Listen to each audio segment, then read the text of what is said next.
dedicated.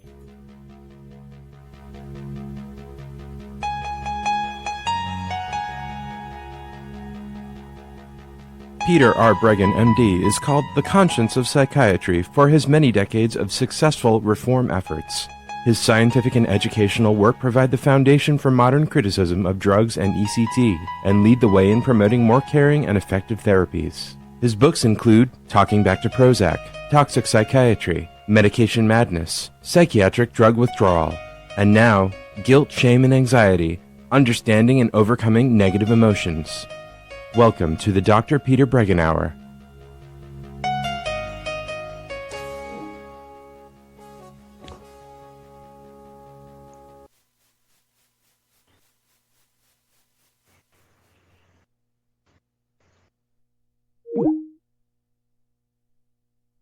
Golly, maybe he could Skype me, or maybe he could try calling into the office at 888-874-4888.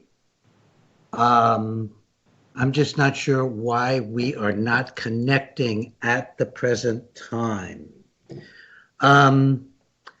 Well, I've got to do a little multitasking as I'm talking with you. I'm going to go back and check his earlier email while PRN continues to try to get a hold of him. And I'm going to check and see if I got the right one.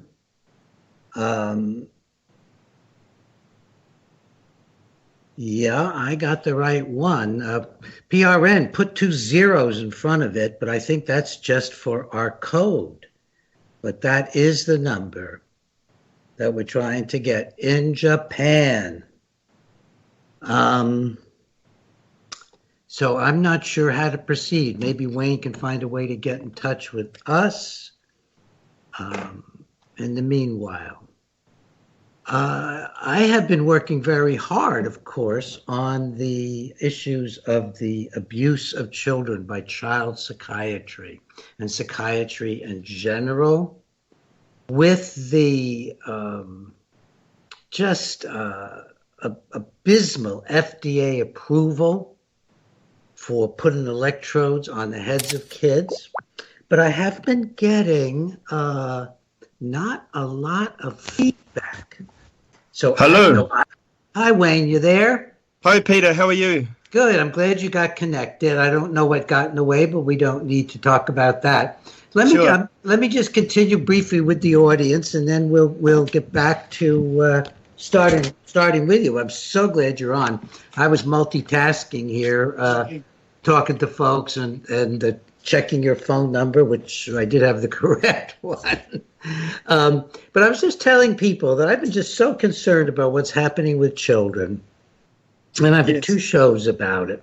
Wayne, what they're doing now, the FDA has approved putting the electrodes on the foreheads of kids. I call it a mini electrical lobotomy, supposedly for ADHD. All they looked at it for was for 4 weeks. And at the FDA, and this is going to go on kids' heads for months and months and months. And the thing was so bad that half the kids didn't want to continue, or their families, after 4 weeks. And then when they tried to do their own independent study for 12 months, 3 out of some 30 kids, original kids. So we're taught states. So this is just an abomination. And I'm having a terrible time just stirring up some interest in it. I've gotten a lot of good phone calls on our dedicated line, Breggin Live at hotmail.com. Really glad to get them. I've responded to a number of them, and I really appreciate the interaction. But I'm not hearing anybody feeling outraged about this. I mean, we're looking ahead at millions of kids. Now, that's going to happen. They're just going to replace the drugs that don't work with the electricity that doesn't work. Anyhow, you can call in today if you want to talk about World Benzodiazepine Day. The call-in number, 888-874-4888. And that dedicated line, let me know some thoughts about the children's issues. Maybe call in on it on the last Wednesday, which is coming up. It's the 26th, and let's talk about it on this coming Wednesday. Please call in. Why is there so little response to this just terrible, terrible subject? And remember to keep up with me with my frequent alerts at Breggin.com. They are free, and glad to have my wonderful audience here. And now let me get to Wayne Douglas, who has been a monster in promoting knowledge, advocating knowledge about the risks of benzodiazepines. And he's a co-sponsor of the Benzodiazepine Awareness Day, which is every year. And I had Wayne on last year about this because I just think benzos are terribly important. So Wayne, let me hand it over to you, and let us just give us a brief introduction to yourself and then to Benzodiazepine Awareness Day on July 11. Oh, yes. Sorry, Peter, I'm all tangled up here. I've just had to change rooms from downstairs. So you may have heard that I'm back in Japan. And, yes. I'm being well looked after by an elderly Japanese couple here, and they've been so kind to me. And they've just been running around trying to help me get set up here now, and I've just finally got set up at the desk, ready to go. Okay. Yeah, so we had to change rooms in the end because of the poor internet connection. But anyway, I'm here. Yes, folks can tell you're not from Japan. You're from Australia or New Zealand, right? New Zealand, yes. Yeah. Yeah. So go ahead, Wayne. Give folks a little background on yourself again, and tell us about this day and what people can do, where they can go. Sure. Okay, so basically, World Benzodiazepine Awareness Day, or WBAD as it's known, is now into its fourth year, and it's held every year on July 11, which is Professor Ashton's birthday. It's held on this day to commemorate all that she has contributed to the cause over the decades, and she will in fact be having her 90th birthday this July 11, so it's quite an important occasion. And WBAD is all about raising awareness about the ill effects and harms of prescribed benzodiazepines. So we're about raising awareness about taking these drugs as prescribed.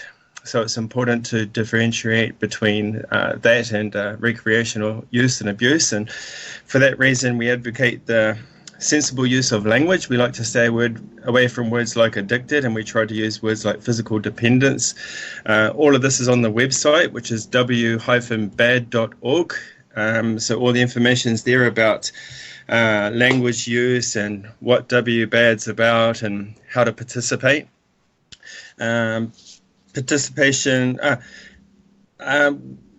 Basically, the main idea about WBAD is it's about people. It's about empowering people, giving them a voice.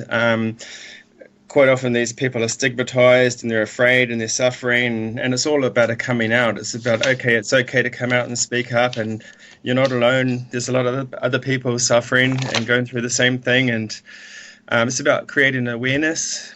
A lot of people don't realize the drugs they are taking are in fact a benzodiazepine because of all the generic names and trade names that they're sold under. But there are, as you know, many different kinds. I didn't realize that I was taking a benzodiazepine. That was because it was before the internet had really taken hold, and there was very little information available like there is now.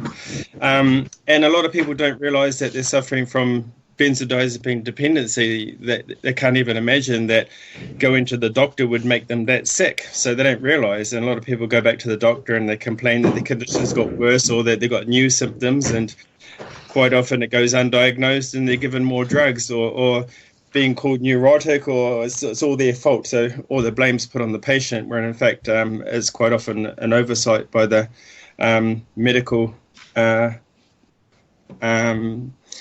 workers. And so we're all about raising awareness and trying to overcome that and bring it all out of the closet, really. And let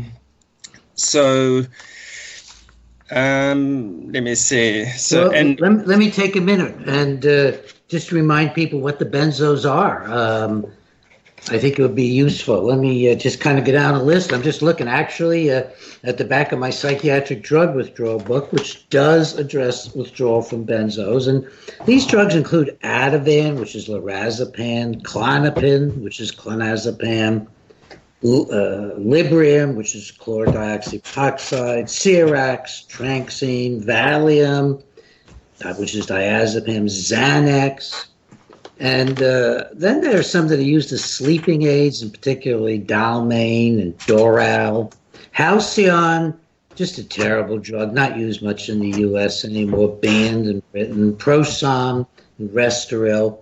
And then I don't know whether you're dealing a lot with these or not, Wayne, but then there's the drugs that also affect the GABA, which is the main neurotransmitter that suppresses the brain and causes sleep and anesthesia.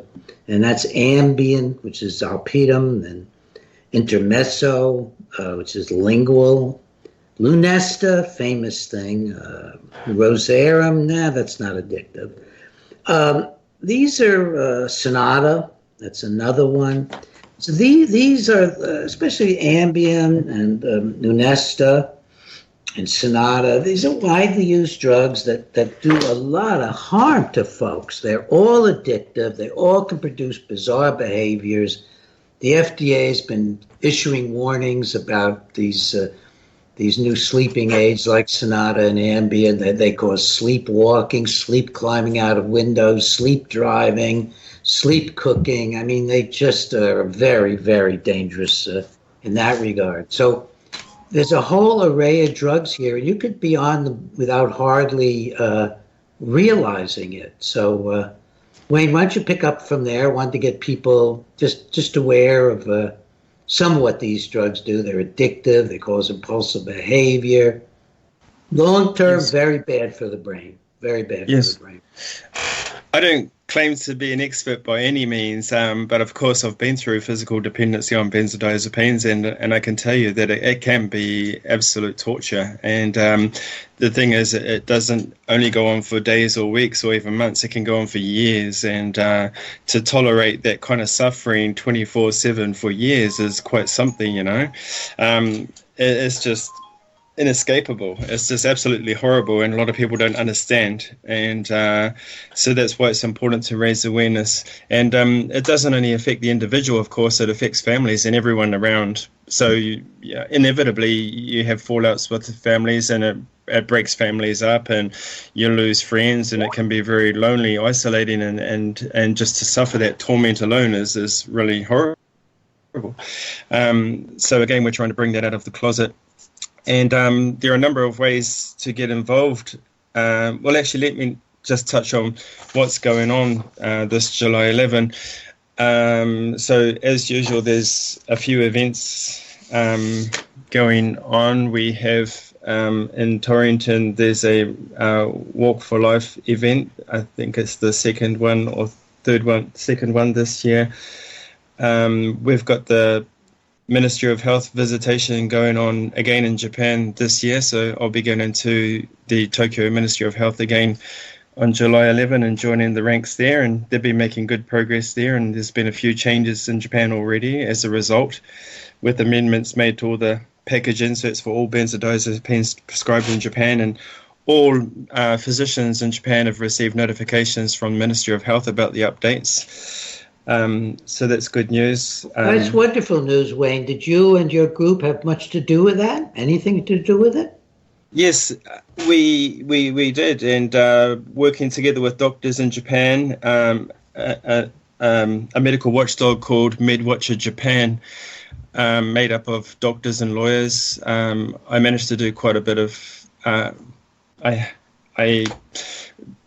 I took part in talks with them, and we submitted a petition to the Japanese government. And then basically with the WBAD visitations, we submitted petitions that were based on that doctor's petition, and we followed up with it with real live stories and face-to-face talks with the victims. And some of it was really moving. A lot of the Ministry of Staff were in tears. One lady who lost her son stood up crying, holding a photo of her son, and it was so moving. It was incredible. So to have It's really strong, and I highly recommend for other people in other countries to try and pursue that. These ministry visitations are powerful. If you can get doctors, lawyers, and victims all together and make a visitation to the Ministry of Health and back it up with medical evidence and real life stories, it's incredibly powerful. And it seems to be gaining momentum year by year every time we go. It's quite incredible. That's such good work. And, folks who are the victims of psychiatric abuse, or their children, their families, their parents, it doesn't even have to be done by a psychiatrist. Wayne, were you being treated by a psychiatrist? I don't think so. Wasn't it a general practitioner? It was an ENT. An ENT. Yeah. I started to think, ENT?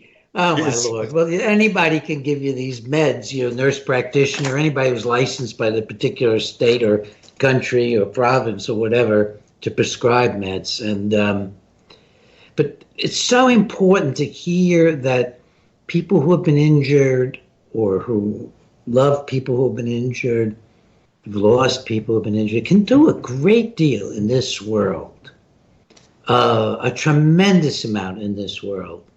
And I hope that this movement will grow. I hope so. I really do. I really do. And in fact, speaking of that, I've seen people, if people would like to get involved, and I highly encourage people to get involved because it can be so easy. Participation can be as easy as sharing a link on the internet, or just liking the Facebook page, or leaving a pamphlet here or there. It's just so easy. And if people go to the WBAD website, click on participate, and there's a whole list of ideas on how people can get involved there. And there's also an events feed, so if people would like to plan something, they can go to the WBAD website and click on the events feed, and they can actually list their event there. And there's a group called Friends of WBAD where people come together to try and plan things. And I noticed that a lot of people come out and asking, is there something going on in such and such a state? Is there something going on in such and such a state? Well, actually, there can be, if people would just say, okay, I'm going to do something, and would anyone like to join me? I'm going to hand out pamphlets in such and such an area. Would anyone like to join me? So quite often it's not a case of trying to follow others, but showing some leadership and just taking a chance. And you'll find that if you try it, you'll really enjoy it, and it'll be totally empowering and encouraging, and others will join you, and you'll feel all the better for it. So I really encourage people to take that step. We're looking for leadership, localized leadership, just for people to just have a go. Give it a go. It can be really easy, and you'll enjoy it, I'm sure. So really encourage people to try and take some leadership. Don't wait for others, but to take the initiative yourself and just jump in and give it a go. I'm telling you, you're going to really like it. You're going to enjoy it. Now, suppose somebody's saying, great, who do I call? Who do I email to get started? What's someone do? A good starting point is the WBAD website. So you can start there. You go to the Facebook page, the WBAD Facebook page. From there, you can access the Friends of WBAD group. You can request to become a group member. There you can meet and discuss ideas with like-minded people, and just say, hey, I've got this idea, would anyone like to join me? And perhaps we could put a post on the WBAD Facebook page looking for people in such and such a state to join such and such an event. And just, easy as that. And can people send in letters or other blogs about their experiences? Yes, absolutely. People can send in stories, videos, contactable through the WBAD Gmail, which is again on the website. And also, speaking of stories, there is a website called Benzo Warrior, which accepts submissions from people about their stories. That's also accessible through the website and the WBAD Facebook page. Yes. By the way, folks, the phones have not yet been connected up fully for PRN FM, and so if you weren't able to call in last time, and if you just can't, I wouldn't even try this time. I've been just notified that they're just not fully working enough to be relied on. So we won't have callers today, but please, call in. Well, I hope they'll be working next week. I'll check with the engineers and see what they think, and hopefully they'll be working next week. I'll let you know about that. Wayne, let's talk some about the experiences that people have in terms of not getting physicians to listen to them. That's one of the things I want to cover. Another thing that I want to cover that I'm sure you do is just how bad are outcomes for people. How long does recovery take? What is it like to not fully recover? Let's talk. We can start with your experience. And I can tell stories. I've had, I've been an expert in lawsuits where doctors really haven't known what they're doing with these drugs and have caused a lot of harm. But talk with me about maybe your experience with trying to get doctors to listen, both in Japan and in the English-speaking world, or maybe some of the people you work with, their experiences with doctors. Yes, actually, well, as you know, my experience was in Japan, and I went back to the doctor several times complaining of worsening symptoms and new symptoms. So I was actually getting a withdrawal reaction, even though I was still taking the drugs because of tolerance. And so even though I had no dosage reduction, nothing had changed as far as the medication prescriptions were concerned. I started suffering from withdrawal effects, and I went back complaining of worsening symptoms and new symptoms I didn't even have before taking the drugs, especially psychological symptoms. I never had any psychological history before taking the drugs, but I did after taking the drugs, which is quite ironic, isn't it, really? Very. Why did you start taking them? How did that happen to you? Dizziness. I woke one morning with severe vertigo. I later found out was vestibular neuritis, or inflammation of the nerve in the inner ear. And the doctor decided to give me a cocktail of 3 different benzodiazepines mixed together in powder form, and an antidepressant and another drug for circulation. And I didn't know what the drugs were because there wasn't enough information there was no information on the internet at the time. And he was a world-famous doctor, and I just trusted him. So I went back and complained of worsening symptoms, and he said things like, and in fact, a video was made a couple of years ago. WBAD made a video a couple of years ago about the comments made by physicians when people complained of their symptoms or of their condition worsening due to benzodiazepines. And the comment that I contributed was, it must only happen to foreigners. That's what the doctor told me. Oh, God.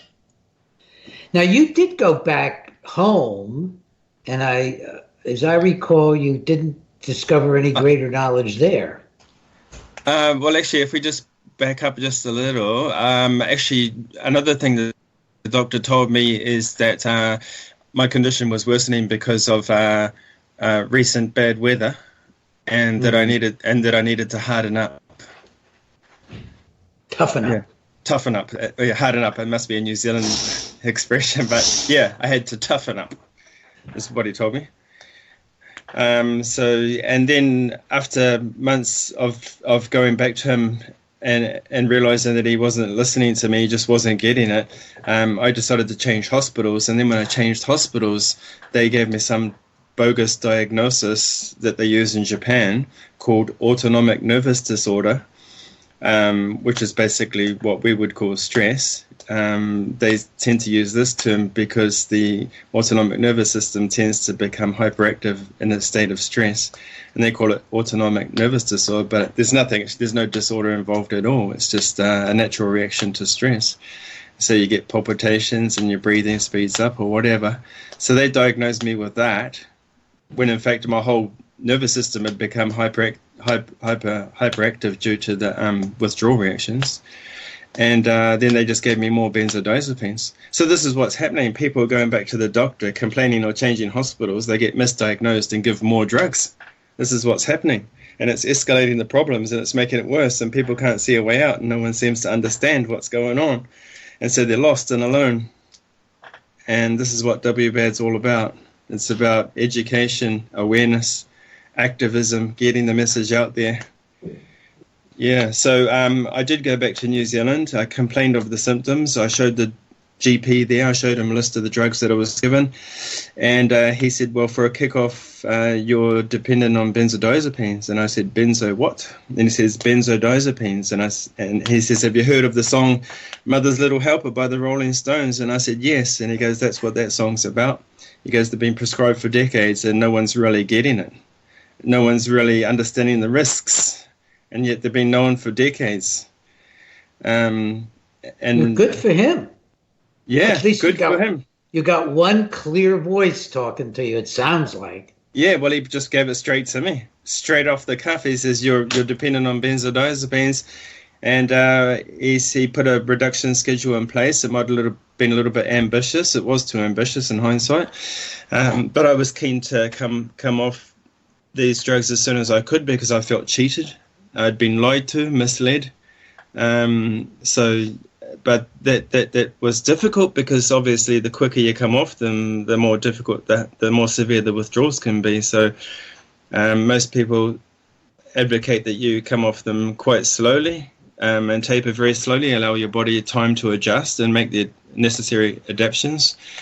And so a lot of people taper for months, maybe even a year or years, so slowly. And I guess everyone's different, so you should go at your own pace and do what works for you. And everyone's experience of dependency is different as well for many reasons, depending on their physical makeup, the drugs they were given, the dosages, were they co-prescribed. There's so many factors.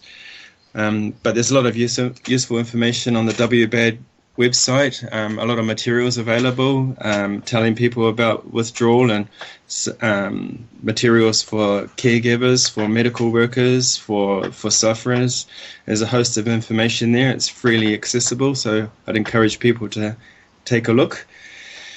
So I ended up being referred to an alcohol and drug rehabilitation centre in New Zealand, in New Plymouth, and the doctor there encouraged me to taper more slowly, and it was absolutely horrible. Every symptom you can imagine, just mentally, physically, emotionally, just a wreck.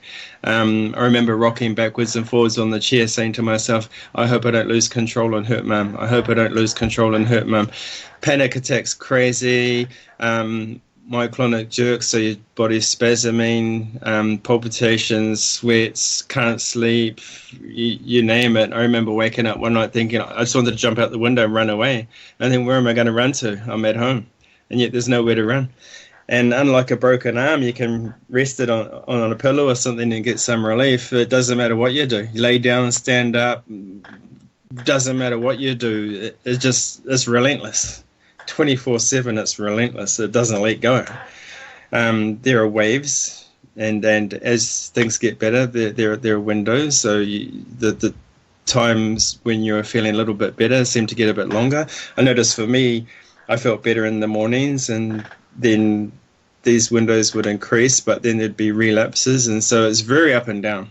And even over the years, you get flashbacks and relapses, which can be caused by triggers. For me, that was my court case, having to relive the events. And so it really took 10 years before I felt myself again. 10 years. 10 years. 10 years. And I know that's not just me. That's a lot of people. And not everyone has a bad experience with these drugs either, as I understand it, but there are certainly a lot of people who do, and they need to be understood, and they need to be heard, and they need help. And that's where our objectives come in, which is also available on the website. and the objectives are to just looking at them now actually. So it's basically training for medical workers to encourage a maximum prescribing period of no more than 4 weeks as a general rule of repeat prescriptions. Some people may benefit from having them longer. So we don't seek to deny access to anyone. It's just about safer prescribing and just withdrawal facilities for those who need them, because a lot of people have put into alcohol withdrawal centres and other drug withdrawal centres, and withdrawing from benzodiazepines can be quite different. So training and understanding is necessary. So yeah, proper training for doctors and and so on. And so all the objectives are there on the website. What was the worst part for you of the withdrawal and recovery period? I think the worst part for me, the suffering, the mental, physical, emotional suffering is like nothing else. And I remember one person saying a couple of years ago, it's almost like manufactured suffering, a type of suffering that shouldn't exist. And I almost remember it word for word, because I thought that's so right. And it shouldn't exist. Manufactured suffering. It's crazy. It's a good phrase. It is. It feels kind of like that, I think, any kind of drug effect and drug withdrawal, it feels manufactured to the person. It feels like a not me experience, that something terrible is happening to me. I can't even explain it. I can't even describe it. It's terrible. I want it to end. But it's so hard for folks to find words for it. And then when you find words for it, they sometimes sound really strange, and it's like a chalk up and down my backboard. It's like molten lead in my veins or something. And because you're trying to say how bad it is, and then nobody listens, thinks you're exaggerating, and wonders if you're crazy. So it's a very difficult spot to be in when you're having serious adverse effects from drugs. It's interesting that after so many years that you tend to forget the suffering, which is a good thing, and I think that's the body's natural recovery process. It tends to forget it, but I mean, I can go back and recall some of the symptoms that were quite bizarre. Like I was seen in a sequence of snapshots, so my focus wasn't smooth. It's just like taking snapshots, and so my vision was very staggered and hazy, and when I couldn't walk to begin with. I couldn't walk 50 meters, and then it took months and months and months before my mum would even let me attempt to use her car. And then when I did get driving eventually, I had to keep stopping and taking breaks. But then when I was driving, it felt like you're driving in a video game and the road was actually coming at you rather than you going along the road. So all these bizarre things just go on for years, months and years for some people. Again, everyone's experience is different.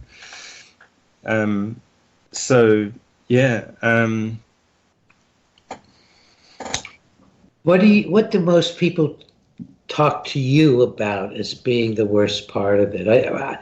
First, I imagine that the betrayal itself, which is so a big part, I think, of the post-traumatic stress is not just recovering from all of this, but experiencing the sense of betrayal. And yes, definitely. So, of course, there's a suffering from the drugs, as you say. Then there's the betrayal, and then there's the not being understood, and then there's the being left alone and the isolation. So there's all of that going on. People become isolated afterwards. Sometimes folks have trouble finding their words. They have trouble getting words out. They have trouble thinking as clearly as they want. And then they become reclusive. They become ashamed of being around other people. Then they get diagnoses like claustrophobia or social anxiety disorder or something. Give them more drugs. Give them more drugs or urge to take more drugs. Compounding the problem. And you were asking what the worst part for me was. Well, of course there was that. There was going through all that. Then there was going through the court case, which was just crazy, unimaginably difficult. Relapses of withdrawal in another country, fighting a court case against a world famous doctor in another language. I mean, that was crazy. But apart from that, long term, and even now, with the campaigning I've been doing, and obviously the effect it's had on my life has destroyed the relationship with my mother. I don't have many relatives, but I mean, I've just become alienated. So the long-term effects, for some people are also difficult. It's not just when you're going through the withdrawal. Depending on the outcomes, it can affect the rest of your life for some people. I've worked with a number of patients and legal cases where people never recovered. For example, the spasms that often do subside don't always subside.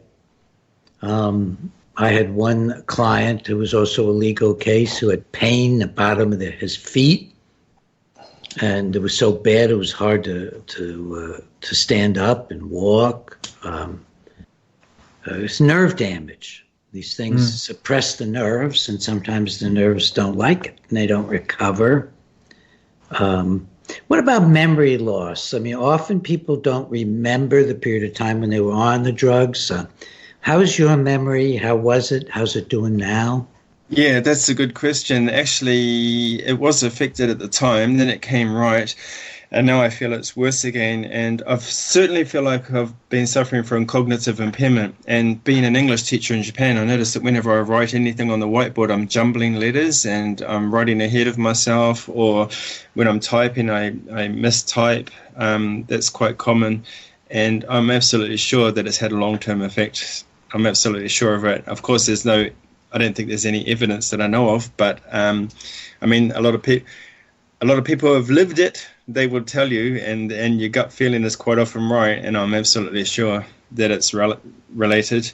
And despite the stories about long-term complications, I think it's also important to point out for those who are suffering now that there is hope, and a lot of people do recover. So don't give up hope, and things will get better. For me, it was about just keep believing and being proactive. I refused absolutely to lose. I thought, I'm not going to lose. I treated it like, I just called it the benzo monster. And I said to myself, I will not lose. I will not lose to this beast. And I just, every day, just positive reinforcement, trying to get into a routine, trying to go to bed at the same time, trying to wake up at the same time, even though it's difficult, incredibly difficult, but just try anyway. Take small steps. Small daily things. Set yourself one little mini goal for the day. It could be something so simple, and then just keep building on it. Try to eat good nutrition as much as possible. Slowly over time.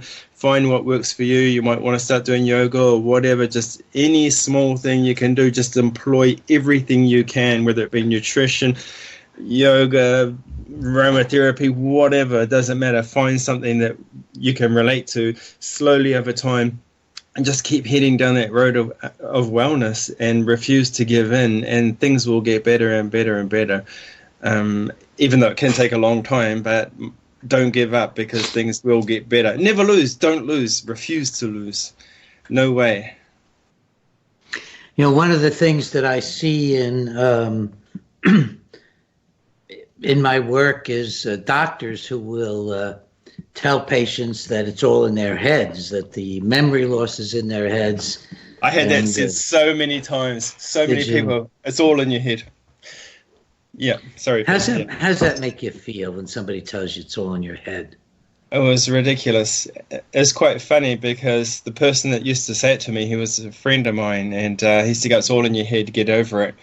And of course, I went through the court case and then the Fukushima disaster and everything else, and I came through it relatively unscathed up until last year, where I had a really bad year, but we won't go into that. But anyway, I did catch up with that friend when I was back in New Zealand, and he was in the earthquake in Christchurch.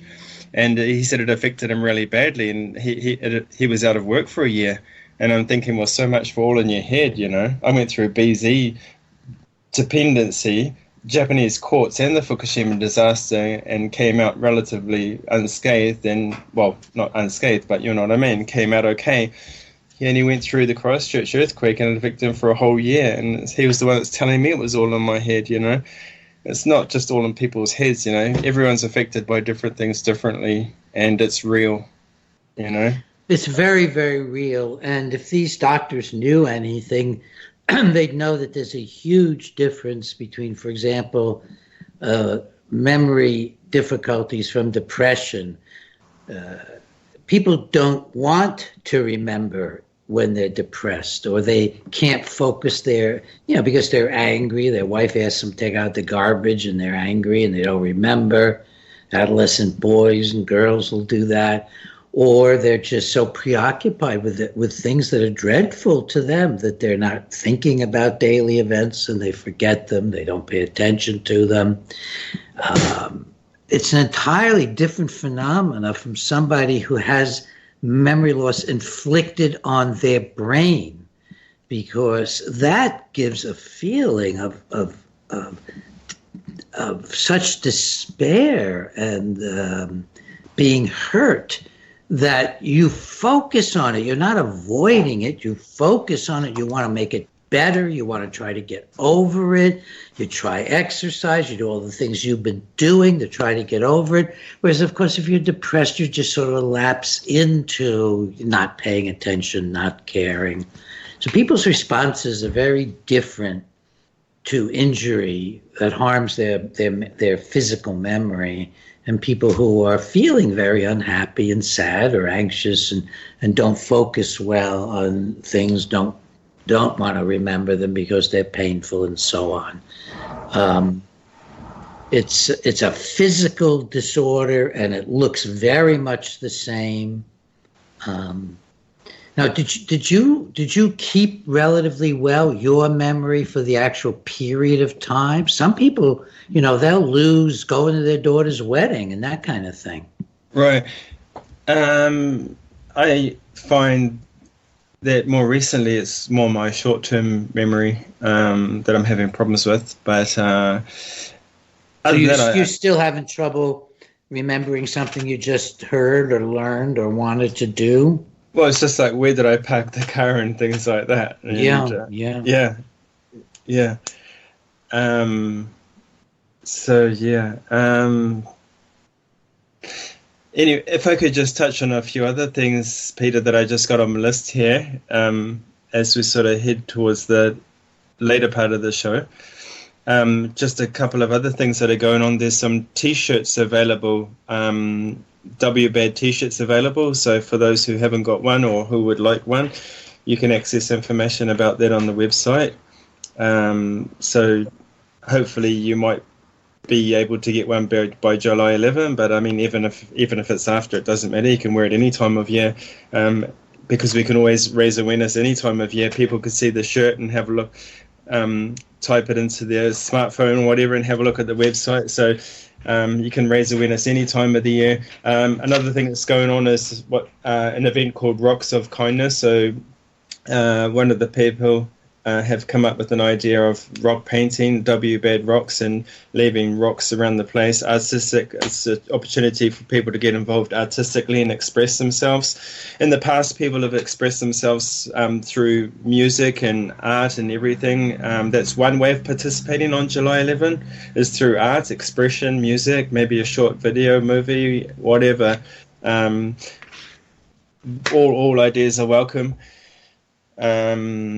There's also an international video request for helping out with the As Prescribed documentary. I believe they're looking for video submissions from people from all different countries around the world to show that this is truly a global problem and that it's not limited to certain countries.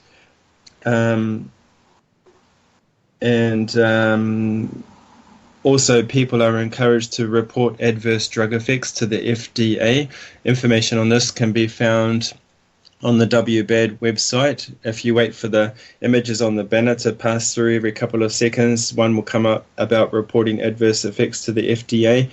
You can also access information about this on the Benzo Information Coalition website, otherwise known as BIC. You can access, there's a video there about how to apply or report an adverse effect, which is quite easy. It takes you through step by step.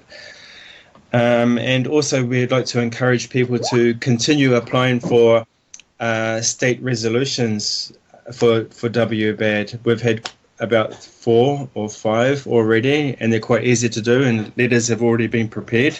They're accessible through the WBAD website also. So the more state recognition we get, the more recognition we get for the benzodiazepine problem, and the more states that recognize it, the better. The first step is recognition. Once you have recognition of the problem, it paves way for everything else, and for ultimately for changes and improvements and help.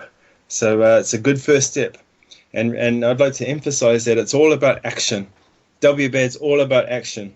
It's not passive, it's not information based, it's about people, teamwork, coming together, hence the slogan, change through unity. It's about activism, and being active can be anything as simple as liking the Facebook page, to sharing a blog, to handing out pamphlets, to rallying on the steps of the Ministry of Health. And again, I'd really like to encourage people worldwide to do that, because it's so powerful. If you can get a group of victims together, sufferers together, or people who are well enough now to actually go along, and you put together a submission or a petition of changes you would like to see made and the reasons why, go along together, go along with some doctors if you can, maybe someone with legal knowledge as well, and go along and give them the medical point of view and the real life stories. It's powerful. So I'd just like to emphasize, any way you can get involved in July 11, any small thing, because put together it amounts to a lot. And don't be afraid. You're not alone. There's a lot of people out there. So yes. And be brave and accept, the truth that these drugs can be harmful to you or a loved one. It doesn't mean you can't have a good life, even if you have some residual effects. Many, many people recover entirely from very bad withdrawals. And people who don't can just put their minds to building good lives for themselves, because our spirit, is just our human spirit, whether it's God-given or evolutionary given or both, is so powerful that we can surmount injury to our brains. We can become loving again. We can take responsibility again. We can figure ways around the impairments. But it takes courage and determination to do this. And of course, a number of people are left with these permanent deficiencies. There's a number of studies indicating that there's an increase in dementia among people who use these drugs for long periods of time. And as always, it's best to use any psychoactive drug for the shortest possible time, and to come off of any psychoactive drug as peacefully and reducing your pain and doing it as comfortably as possible with some kind of support system. A lot of the folks who have benzodiazepine difficulties are not going to easily find a support system, but to find a friend, find a family member.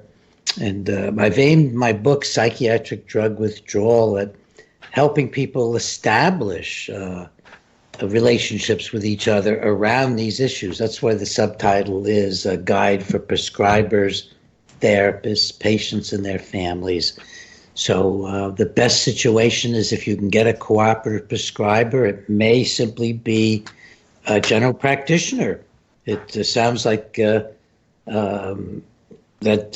you met a tremendously, Wayne, a tremendously supportive general practitioner. By the way, we're talking to Wayne Douglas. I don't think I've interrupted to remind people his name, and we're talking about July 11th, the World Benzodiazepine Day. But find somebody who's a GP or a nurse practitioner who's not quite as caught up in the I'm going to give you drugs no matter what syndrome, which seems to afflict almost all psychiatrists now, and see if they will help you. Find a therapist, a counselor, a coach, or any good person that's helpful to you to support you through it, and go at a pace you can bear.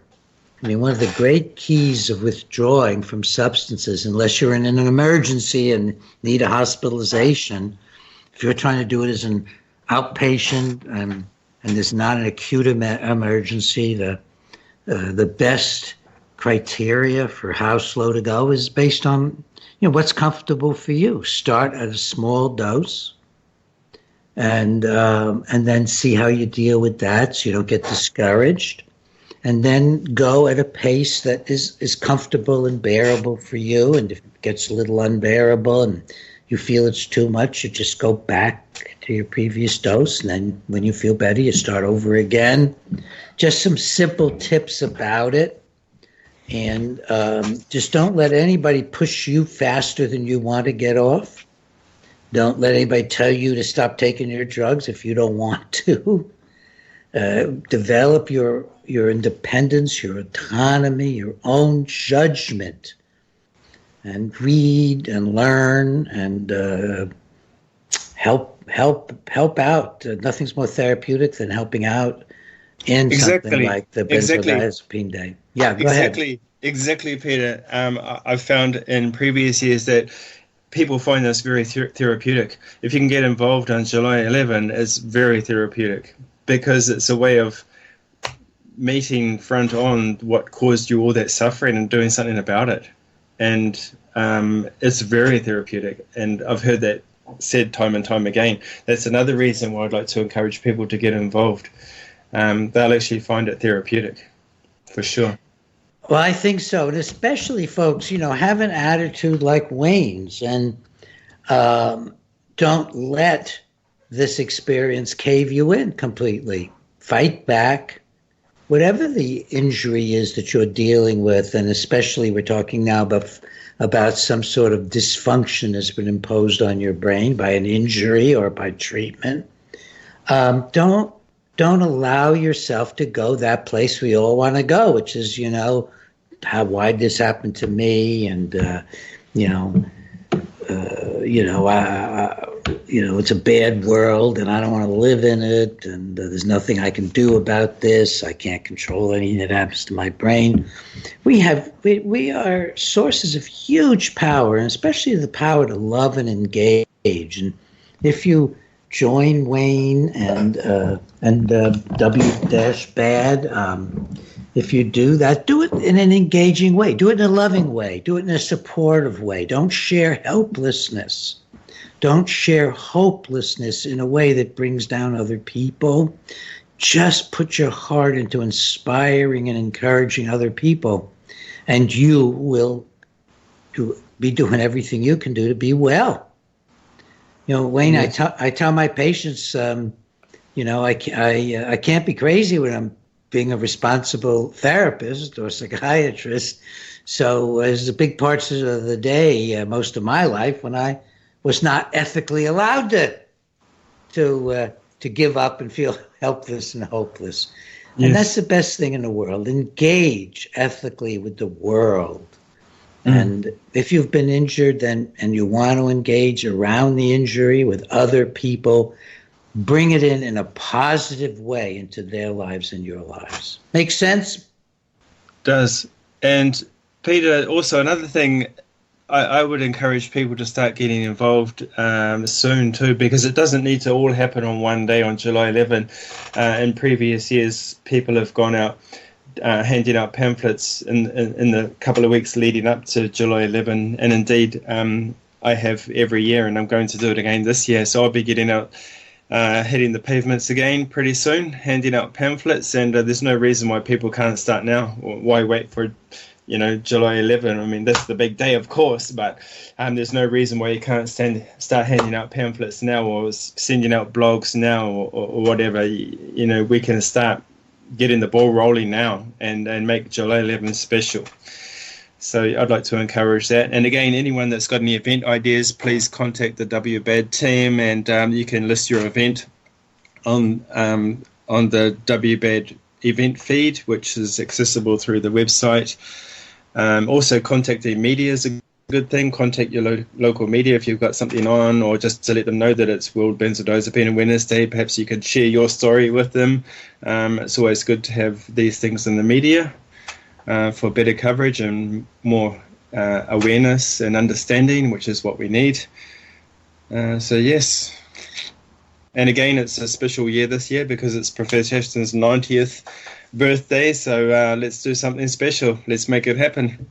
Is she going to be able to, Heather Ashton, is she going to be able to participate in any way?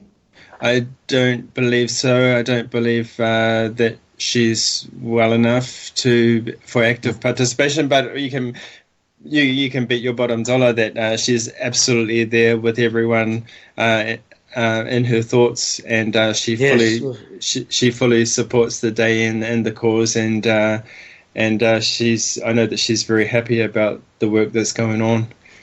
Well, Dr. Ashton, if you get to hear this show either live or right now or in the archives on Breggin.com, I wish you a great 93rd year. 90th? 90th. My mother-in-law is in her 93rd year and is doing great, and name's Jean, and I hope to do some videos with her if I pull myself away from some of the other things and really get going on those videos. Again, I've got so many videos online, but just, thank you for your work. I have read so many of your articles and your publications, and I deeply appreciate the work you've done. It's been very helpful to me and to many, many other people. Go ahead, Wayne. We got about a minute. And again, of course, a big thanks to the WBAD team, without who this wouldn't be possible. A lot of work goes on behind the scenes, a lot of work that people don't see. A lot of work goes on behind the scenes by people who are compromised and have their own difficulties. So big heads up to those people. Thank you so much for all your help and contributions. And again, let's make July 11 special. It's only a couple of weeks away now, so now's the time. It's our time. It's our day. Let's make it happen. It's a good idea. And thank you to Jess and the team at PRN who helped make the contact with you far away in Japan and overcame whatever obstacles were in the way. And thank you. This. And thank you to you too, Peter, for speaking with us every year now. Every year that WBAD's been going, it's always a pleasure. And thank you for your interest and ongoing support. Much appreciated. Well, you're very welcome. Again, nothing is going to have more power in this world in regard to medications, psychiatric treatment, because these medications are given by all kinds of people other than psychiatrists. Yeah, it's all about the people. It's all about the people, Peter. It's about the people. People power. Create a groundswell from below. Perfect words. Thank you, folks. Thanks.